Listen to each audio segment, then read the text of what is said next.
Alright guys, so these are going to be your actual notes on fungi. I know you spent a couple of days kind of going through a PowerPoint and it gave you some pretty detailed information about the different fungal groups. I know there may have been a little bit of confusion about the protist and the activities, so I apologize for all that. Just know that this is our first year to do this, and so we have some trial and error going on, and we're going to make some adjustments accordingly. But I just want to be kind of very clear and just let you know that your test in this unit will specifically be over the PowerPoints that I have videos over. So when we started protist, you had a video where I went over protist, and there was a PowerPoint and a fill in the blank note handout, and then you're going to have the fungi video that we're doing now with the fill in the blank notes and the PowerPoint. And so your test over protist and fungi will specifically cover the notes that I went over and made videos for. Now, hopefully those other assignments like the coloring book and the little question sheets and the quizzes and the fungi notes, those are just ways for you to kind of practice. I'm going to be honest with you, it's hard to find practice over protist and fungi, and so those are some resources that I found and I thought they could be helpful. But I just want you to be clear that for test purposes, you just need to be familiar with the information that are on the PowerPoints that I am covering. And so that way when you're studying, you don't have to study all that extra stuff. Most of it's in both places, but there are some things that were more specific in the protist activities or in the fungi activity that you've been working on. So what we're going to cover really in this slideshow is going to be all of the basic information about kingdom fungi. And so most people, when they think of fungi, they at least think of a common everyday mushroom, and that's very much the case, but there are definitely some other components to fungi.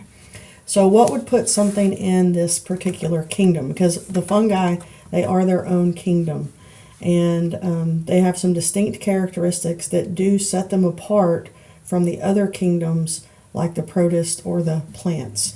A lot of times they are confused with plants, but there's some key distinctions. So one thing that they do share with plants and protists is that they are eukaryotes. So they are in domain eukarya along with the protist and plants and animals, which means, of course, they do have true nuclei. They do have membrane-bound organelles. They are mostly multicellular, but there are some exceptions in that your yeast groups are unicellular. But when you see like a mold or you see a mushroom, normally what you're looking at is a multicellular fungi. Now, one characteristic that is distinct in the fungi is this substance right here. We've already seen that the cell wall composition can kind of be important. Like when we were looking at prokaryotes, the bacteria had peptidoglycan and the archaeans did not. When we get to plants are going to have cell walls made of cellulose.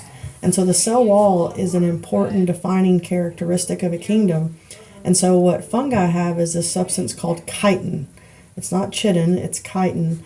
And it's actually a sugary type substance, kind of like cellulose, but it's a polysaccharide that contains nitrogen.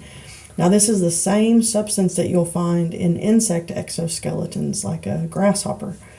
So chitin is a different substance that sets the fungi apart, and this from the plant groups, because where plants have cellulose, fungi have chitin. Now, in terms of their nutrition, they are heterotrophic, which means they cannot make their own food. And something else that separates them from the plants in Kingdom Plantae are their nutrition. You know, plants are autotrophic and they have chlorophyll and they can do photosynthesis. Fungi cannot feed themselves. They rely on an outside source. Now, they're a little bit different than, say, animals in that they obtain their nutrition by absorption. And so what they do is they literally secrete enzymes into the external environment. Those enzymes will break down the big molecules into simpler compounds, and then they absorb those compounds. And so many of them are what we call saprobes. You could also see the term saprophytes or saprophytic, and what that means is they are living on the living or the dead substance, and then they are kind of digesting it and secreting those enzymes and then absorbing the material from them.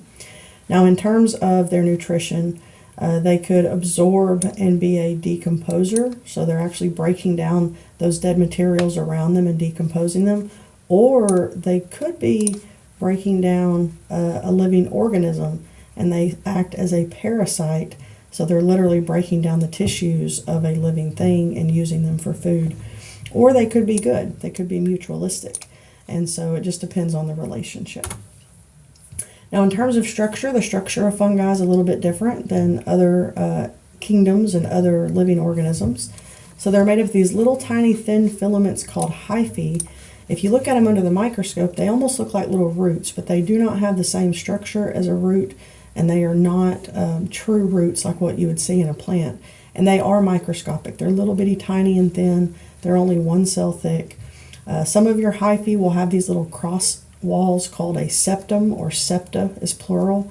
And then there's some groups that are what we call cenocytic, which means they don't have those cross walls. And so that cytoplasm is just continuous, and you have many nuclei all throughout the cytoplasm. But the hyphae essentially make up the components of the fungus. Now, you could have a bundle of hyphae, or like an entangled, entwined mass of hyphae called the mycelium. And this is what you'll typically find under the ground. It's very absorptive. And because it's this large mass and it includes all of these different branches of these hyphae, it gives you a very large surface area for absorption. Fungi are very good at absorbing. And then sometimes at certain life stages, they will produce an above ground portion called the fruiting body. So like when we see a mushroom growing in the grass, what we're seeing is that fruiting body. And this will be present during the reproductive phases, but it's also composed of those hyphae. Now, some fungi, but not all, have these root-like structures called rhizoids, which this prefix rhiz, R-H-I-Z, or rhiz, that means root. And so these are root-like structures, but do not get them confused with the roots of a plant. Okay, they are different, and they're just a type of hyphae that are used for anchoring. Now, in terms of reproduction, your fungi release spores, and spores are their little reproductive cells, and they can produce them either in asexual or sexual methods.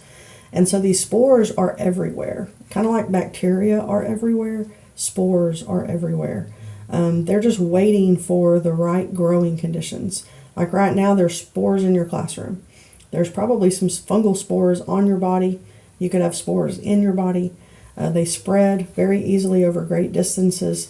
This here is a picture of a puffball. If you've ever come across those, like in your backyard or in the woods, you step on them and you get this little cloud, and that's just releasing, millions and millions of spores into the air. Now, obviously, all of those spores are not going to become fungi, but those that do find favorable conditions are going to germinate, and that's where they'll grow into the hyphae to create the fungal body. Now, favorable conditions for fungi can vary, but typically they grow best like in darker, damp areas. But you can find mold growing in your refrigerator. So it really just depends on the type of fungi. But a lot of times those spores are just there. They're there and dormant, and they're just waiting for the right growing periods. So the spores are how new fungi are going to be created. Now, if it's asexual reproduction, there's different ways that they can accomplish that. So they can just produce spores in these little spore-producing structures called sporangia. They could have little spores forming at the tips of the hyphae. They could have just basic like mitosis or cell division, or the process called budding, and this is what you'll see in the yeast. Or you could just have a piece of the hyphae breaking off, and it becomes its own new fungi. So because you don't have a combination of genetic material, all of these would be examples of asexual. And then for sexual reproduction, they don't really have like male and female. They don't have like egg and sperm like you would see in other sexually reproducing groups. Instead, they have mating types, and these mating types are represented by a plus and a minus. And so what happens is you have to have a fusion of genetic material. Okay, now this could happen in one of two ways. You could just have hyphae that kind of fuse together, and then they will contain nuclei from two different parents. Or you could actually have fusion of nuclei. You could have fusion of the cytoplasm and fusion of the nuclei. Either way, the key to sexual reproduction is a combination of genetic information from two parents. So in the fungi, it's the case of the two mating types. Okay. Now, most of your fungal groups will demonstrate both asexual and sexual methods in their reproduction. And so sometimes, depending on the environmental conditions, they may switch between the two. So it just really just depends on the situations and what the conditions are like for reproduction. And when it comes to fungi diversity, the reproduction is one way that they're classified, and then it's also based on their particular structures that they have. And so we're going to take a look at 5 major groups. There could be more than this. It depends on what resource you're looking at. A lot of these represent a phylum. So remember, we're in kingdom fungi. The next level of organization would be phylum. Some of these are more informal groupings, but these are going to be the 5 major groups that you need to be familiar with for your test. So we're going to start with the chytrids, or the Chytridiomycota. Notice all of these end in mycota. Myco is a fungal prefix. And so your chytrids are kind of your most primitive fungi. They're going to be the most closely related to maybe your fungus-like protist. And what you'll find is that they are mostly unicellular and they have flagella. Their spores and their little gametes, or their different mating types, they're going to have flagella that they use for reproductive purposes. So they're typically found in water so that those flagella allow them to help move. And these could be either parasites or they could just be those absorbers that we talked about earlier. Your next group is your Zygomycota, and I would say that you're probably fairly familiar with this group because I would imagine everyone's seen some mold growing on bread or mold growing on fruit. It's that fuzzy stuff that you see. And they're named because they have these resistant structures called zygosporangia that produce zygospores. And so just to kind of give you an example, you can have your loaf of bread in a plastic bag in your pantry, and yet mold can still grow on them. And so all it takes is the right growing conditions. So the spores are there, they're just waiting for the right growing conditions to grow on your bread. And so these molds are usually just going to be saprobes, but you could have some that would be parasitic and could grow and kill a living organism or steal nutrients from a living organism. The next group is your Ascomycota, which if you notice the first 3 letters, if you rearrange them, that would spell the sac, and these are called your sac fungi. This is the largest group, and they have a wide range of fungi that fit in here. So your yeast, those unicellular yeast that kind of stand out, they fit in this group. Cup fungi, which is like what you see in the picture down here. Morels and truffles, both of these are edible. These are morels over here. They're kind of a fancier fungus that are used in cooking, and truffles are really expensive. They use like pigs and dogs to sniff them out. They don't look very glamorous, but they're actually quite tasty and flavorful, and because they're difficult to find, they're pretty expensive to buy. So you kind of use them in, higher level, fancier type of cooking. Some of these could be some plant pathogens like rust, and then some of these could be partnered up with some algae or photosynthetic bacteria to form lichens. So there's a wide range of fungi that fit in this group, but collectively they're called the sac fungi. And so kind of like we saw the zygospores in Zygomycota, in the Ascomycota they produce structures called ascospores, and these little sac-like structures called ascocarps. Your next group are Basidiomycota, and the way I remember this one is that Basidiomycota are your basic mushrooms. So more than likely this is what you picture when you picture fungi. Okay, you picture the basic club and the stalk, and or the cap and the stalk, which kind of looks like a club, and so that's why these are called club fungi. So they have these typical mushroom look fruiting bodies, the type like that you may see growing in your front yard. They have the cap with the gills. The gills are where the spores are produced, and they're sitting on top of a stalk. So that would be the fruiting body that's above the ground. So all of your basic mushrooms, like your button mushrooms, your shiitake mushrooms, your portobello mushrooms, all of those are going to be in this category. And then you also have shelf fungi, like the kind you can see growing on the side of trees, or you could see like puffballs. These are the ones that you might step on and they just kind of poof out all of the spores. And this is, I mentioned this earlier, this was in the wrong group, but rust are actually part of Basidiomycota. It's a type of plant parasite that can hurt crops. And then the last group we're going to talk about are the Deuteromycota, and these are known as the imperfect fungi. And they're not called imperfect because there's something wrong with them. It's because we don't really know what to do with them. They aren't necessarily a true phylum. They're kind of more of an informal grouping because these are fungi that don't seem to have a sexual phase. So they're purely asexual. Now, I was kind of reading up on them just to kind of learn more about them, and let's say they discovered that there was a sexual phase, they would then reclassify those fungi into one of the other groups. But for the most part, they don't seem to have a sexual cycle. So they live on land primarily, and a lot of times they will form a kind of mold-like appearance. But probably the most notable in Deuteromycota is going to be one that we discovered penicillin from. It's a fungus known as Penicillium notatum, and it was through an accident that this antibiotic was actually discovered. So this was the first antibiotic that was discovered, and what happened was you had some fungi growing in the presence of bacteria, which was an accident, and Alexander Fleming, the person who discovered this, he just happened to notice that wherever this fungus was, the bacteria were not, and so it kind of was a breakthrough in medicine. And antibiotics definitely kind of revolutionized how we treated bacterial infections. So in addition to that, there are some pathogens that fit in this category. There could be some parasites or some toxin-producing mushrooms, but they could also be useful. Some of our cheeses, like you eat what we would call blue cheese. That's moldy cheese essentially, but some of these imperfect fungi could be used to help produce those cheeses. Now, this is really what, to me, is one of the most important slides of the whole thing is, well, what is the purpose of fungi? How do they fit into ecosystems? What are their uses? And so we've already talked about fungi in terms of recycling nutrients. This is huge. We know that they are often decomposers, and that's going to be important in cycles like the nitrogen cycle, the carbon cycle. They're going to help return those compounds to the soils and help move them throughout those nutrient cycles.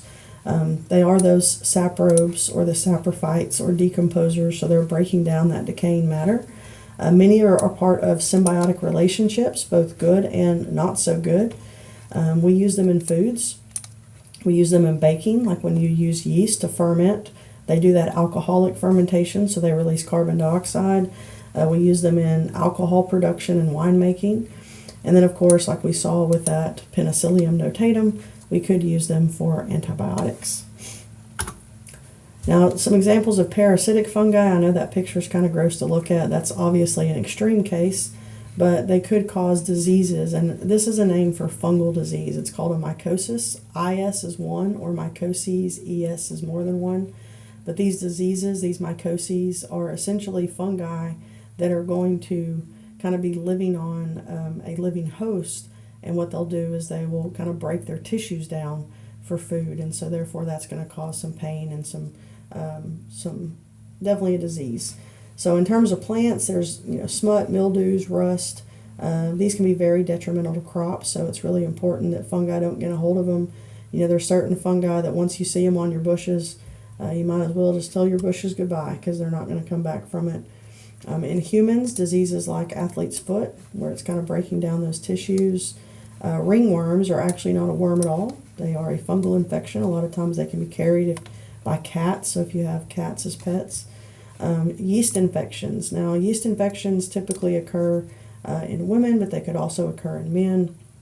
But you'll also see yeast infections. This right here is a form of it known as thrush. But when you take antibiotics, in addition to killing the bad bacteria, sometimes it will kill the good bacteria that keep these fungal infections from taking over. And so a lot of times you'll see yeast infections following the use of an antibiotic because it allows those fungal spores to kind of grow and they won't be kept in check. So a lot of times they're always there. It's just once those good bacteria are killed off, it allows those fungi to grow better and more, and so that could lead to an infection, a fungal infection after a bacterial infection. We also have two very important examples of mutualistic fungi, and they're lichens and mycorrhiza. This one we've talked about before when we talked about ecological succession.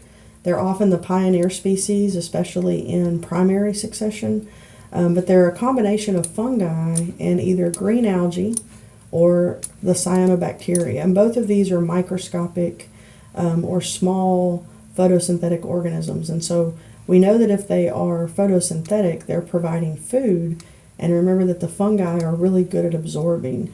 And so these lichens can grow in really harsh conditions. They can grow on bare rock, and they can grow like on tombstones. And so what they do in succession is they help kind of create soil. And then mycorrhiza, if we break this word down, myco means fungi, rhiza meant root. And so these are a combination of fungi and plant roots. And so what they do is the fungi kind of surround the plant roots, and because they're very absorptive, they will help absorb more water and nutrients, and then the plant, being photosynthetic, will share organic compounds or sugars with the fungus. So in both cases, the fungi are getting food, and the other party are getting absorption of water and nutrients. So these are both very important ecological relationships that you'll find in, like, crops and farming heavily rely on mycorrhiza, and then lichens are definitely important in ecological succession. And that is going to wrap up our unit on fungi and our unit overall on protists and fungi. So you're going to have an activity to do over fungi to kind of look at them more detailed, kind of look at some examples under the microscope, and then you're going to be gearing up for your test. So once again, your test is only going to be over the 2 PowerPoints that I went over with you in the videos. I hope you guys are doing well. I know we're all getting kind of tired as we get close to the end of our semester, but just keep on trucking. And as always, if you have any questions or concerns, feel free to reach out. Hope you guys have a great day.